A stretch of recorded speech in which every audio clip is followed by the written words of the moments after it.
Hello, my name's Matt. This is the 10-Minute Bible Hour podcast, and I believe on other occasions I've talked to you about my family's morbid enjoyment of videos where things go horribly wrong on the internet. And I believe I've also told you before that we have a particular affinity for the instant karma genre of fail videos. That's the one where someone behaves in a way they probably shouldn't, and then just immediately it boomerangs on them. Like somebody goes to kick a dog on some wet pavement. I saw this one the other day. But because the pavement's wet and they have to go to the one leg to kick it, the standing leg goes out from under them, and boom, they fall down and the dog doesn't get kicked. And you're like, that's fantastic. Or the person who behaves like a jerk in their car and is shaking their fist at people and being rude. I'm super sanitizing this for the youngsters. And then they zip ahead to make a point about how angry and inconvenienced they are, and they immediately like drive into a pole or something. Yeah, you get the idea. Well, this instant karma, instant regret genre is one that's built into the Bible. Whether you're new to the Bible and Christianity and all of these stories, or whether you've been around them for a long time, you can still probably think of a few of these off the top of your head. Like the super famous one is what happens in the Exodus, right? Pharaoh's like, we got to get these Hebrew slaves under control, and so we're going to drown a bunch of their babies. And then after the Egyptians kill all of the Hebrew male babies, of course, the final plague is the death of all of the Egyptian firstborns. It boomerangs. It comes back around. The story of Esther with Haman, who creates some gallows, and he's going to do some kind of mass execution and elimination of the Jewish people. Well, he ends up swinging on his own gallows, famously. That same principle of using violence and horrific behavior to try to get the things you want in a world kingdom sense, and then that coming back around on you, is what Jesus is talking about here in Matthew chapter 26, when he gets arrested and Peter goes swinging around with a sword and cuts off the ear of the servant of the high priest. And then Jesus responds to that situation saying the following: "Put your sword back in its place," Jesus said to him, "for all who draw the sword will die by the sword. Do you think I can't call on my Father, and he'll at once put at my disposal more than 12 legions of angels? But how then would the scriptures be fulfilled that say it must happen in this way?" And it's possible there that last little line, "the scriptures be fulfilled that say it must happen in this way," is a nod to what Luke records Jesus saying overtly from Isaiah 53 that we looked at yesterday or the day before, about the Messiah being numbered amongst the transgressors. But back to the original point, this is where we get another one of those super famous Bibleisms that everybody uses, and maybe we don't all remember exactly where they came from originally because we just hear them so much. But this is one of those. Live by the sword, die by the sword. And usually this is employed as a metaphor for doing something that's a little bit nefarious, or sometimes even doing something just a little bit too repetitively that eventually comes back around on you. If it's nefarious, the idea is that you're introducing a behavior that can only result in that same behavior being reflected back at you. If it's overdoing things, it's like, well, your football team's got a great running game, so we're just going to run the ball all the time. But eventually your running backs get worn down and injured, and now you can't do that thing anymore, and you don't know how to do anything else other than that. And so you lived by the sword and you died by the sword. I think it's fair to say that those are the two slightly different variants that you hear floating around for how this particular saying of Jesus is used. But what does Jesus mean by it?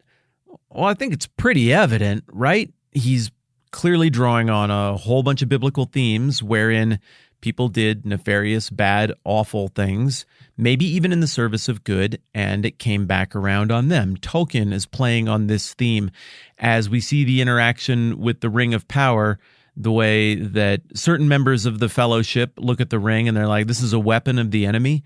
To employ it is to affirm the behavior of the enemy, and in the same way the enemy could not resist the corrupting allure of the power of this great ring, so we would not be able to resist it either, whereas others, like Sean Bain's Boromir, if you've seen the movies, is like, no, why shouldn't we use it as a weapon against our enemy? And so he's very optimistic that he could live by the sword but not die by it, whereas other older, wiser members of the Fellowship of the Ring and the Council of the Ring look at it and say, This is a sword, metaphorically, that if you wield it, you will die by it. You cannot keep from having this boomerang back around on you. So in its immediate context, I think this is pretty simple, right? Jesus is going to the cross on purpose. That's been the plan all along. Jesus asked just a minute ago in Matthew 26 if there might be any other way, if this cup could pass from me. And we learn from Luke that other than an angel showing up to be like, hey, I'm going to take care of your needs in anticipation of this, that there is no affirmative answer from the Father. The Father does not show up to bail Jesus out or to prevent him from having to face this thing. So the answer is no, the plan that we put together, we're going with it. Jesus never gives any indication that he's anything other than fully committed to the plan, though understandably it's one that's a lot for him to take in. Jesus does not resist arrest. He goes, as we read in Isaiah 53, like he's like a sheep before the shearers, like a lamb to the slaughter. He's walking right into it, knows exactly what the deal is, because, as we read in Isaiah 53, the whole point is for the transgressions of everybody else to rest on his shoulders, for him to take on the responsibility for that. In other words, what Jesus is walking into here is a situation where everybody else, all of humanity, has metaphorically or literally lived by the sword, but Jesus is going to go and die by the sword on the behalf of humanity. He's going to go and take the punishment. That boomerang effect is going to go back on him. But that means that the solution, the initiation of the kingdom, it's not going to come the same way that you initiate all the other kingdoms of the world. I mean, if you want to start a new thing, you throw a big riot and you hope people will rally to your side, and then you go and you break into the Bastille and grab the weapons or whatever you do, and you make some sort of big symbolic gesture, and then you go to war and you kill the people who you needed to defeat, and you bring them to their knees, and maybe through the power of popular uprising and a little bit of intervention from outside sources to assist with the rebellion, you have a rebellion, and you make a new government. And, hey, when in the course of human events, right? Like maybe from time to time, that kind of thing is needed to happen throughout history. Maybe at other times it's the wrong thing. It's just, there's too much stuff to even look at. It's too broad a brush to even speak in generalizations about. I don't know how often you should probably have rebellions. What I do know is that is how power changes hands. That's how you get a new government. That's how you overthrow corrupt rulers. Maybe that's even how you overthrow good rulers in other circumstances. But what we're getting here is a description of a kingdom that's initiated without any violence at all. It doesn't have to happen. You don't have to have a violent global conquest after first defeating your immediate rivals within just a few years of the advent of your religion, and then you go and violently subjugate half of the world to make your thing go. Nope. You don't have to win an arms race or win an economics race to defeat everyone and make the thing go.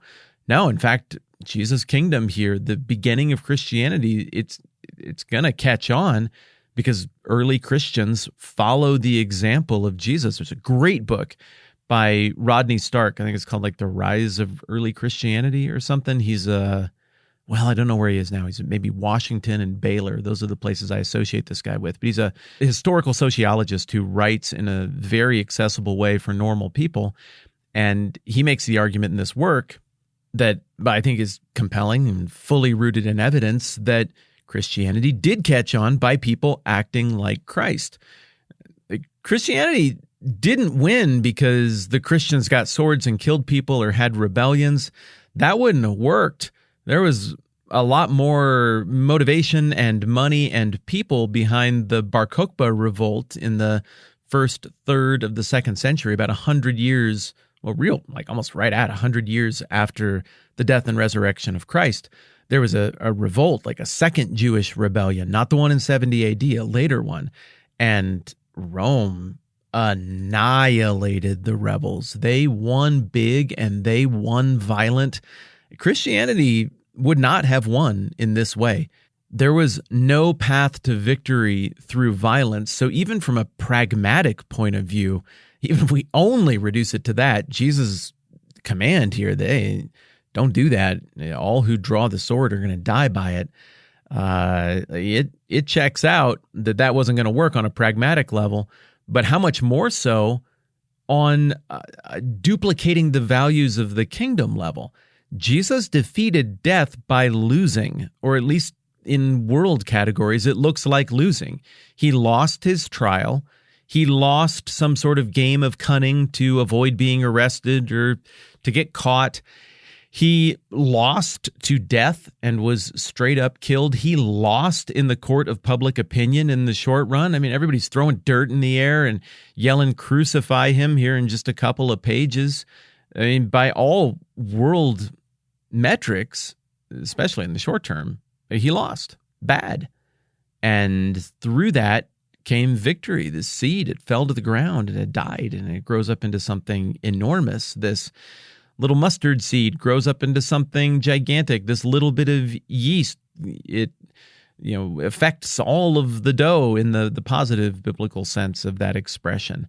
And so at the first and most basic level of understanding what's going on with this violent confrontation in the garden and Jesus' immediate response to say, "Stay your sword, because all who draw the sword will die by the sword." At the most basic level, it would seem that he is looking backwards and saying, like, just look at the history of all of the stories that I am the fulfillment of. This never works out. It always boomerangs. And then looking in the immediate moment, he's pointing to the values of the kingdom that he's lived out and articulated so completely.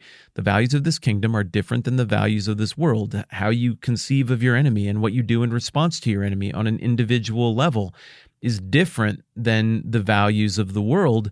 And then I think he's looking forward with this remark and anticipating how the church was going to flourish and grow and have the gigantic global effect that it would.